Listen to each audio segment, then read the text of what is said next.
Bonjour à tous mes frères et mes sœurs en Christ, j'espère que vous allez bien par la grâce de Dieu, moi je vais très bien. Je voulais rappeler quelque chose qui concerne probablement l'intégralité des chrétiens qui regarderont cette vidéo, et c'est important. Donc du coup, ce qui va se passer, c'est que dans un premier lieu, je vais lire des versets et ensuite je vais en parler un petit peu plus parce que c'est quelque chose qu'il ne faut absolument pas négliger dans une vie chrétienne. Alors le premier verset que je vais vous lire, on le retrouve dans l'évangile selon saint Matthieu chapitre 5 au verset 9, c'est dans les béatitudes, pour ceux qui connaissent un petit peu, on retrouve Jésus qui dit « Heureux ceux qui font œuvre de paix, ils seront appelés fils de Dieu ». Effectivement, la recherche de la pratique de la paix, c'est quelque chose de super important.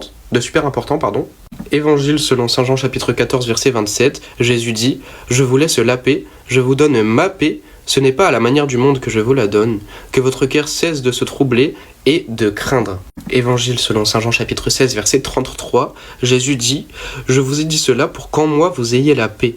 En ce monde vous êtes dans la détresse, mais prenez courage, j'ai vaincu le monde. » Épître de saint Paul aux Philippiens, chapitre 4, versets 6 et 7. Écoutez bien. Ne soyez inquiets de rien, mais en toute occasion, par la prière et la supplication accompagnées d'actions de grâce, faites connaître vos demandes à Dieu, et la paix de Dieu qui surpasse toute intelligence gardera vos cœurs et vos pensées en Jésus-Christ. Et du coup, pourquoi est-ce que je vous parle de ça maintenant? Pour la simple et unique raison que ces temps-ci, plus que d'habitude, même si c'était déjà bien le cas avant, les réseaux sociaux sont une immense occasion de chute et une immense, quelque part, source de perturbation de notre paix intérieure. Donc voilà, les réseaux sociaux, c'est quelque chose qui instaure un climat qui est tout l'inverse du climat de paix qu'on est censé rechercher et qu'on est censé retrouver, parce que si on cherche, on trouve.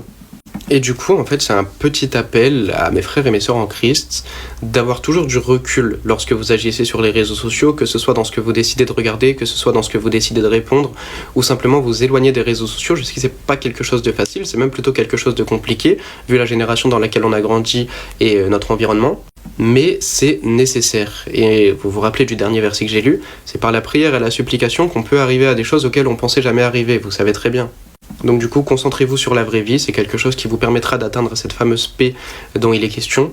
Ne vous laissez pas troubler et concentrez-vous sur ce qui compte vraiment. Que la grâce, que la paix, que la protection et que l'amour de Dieu soient toujours avec vous.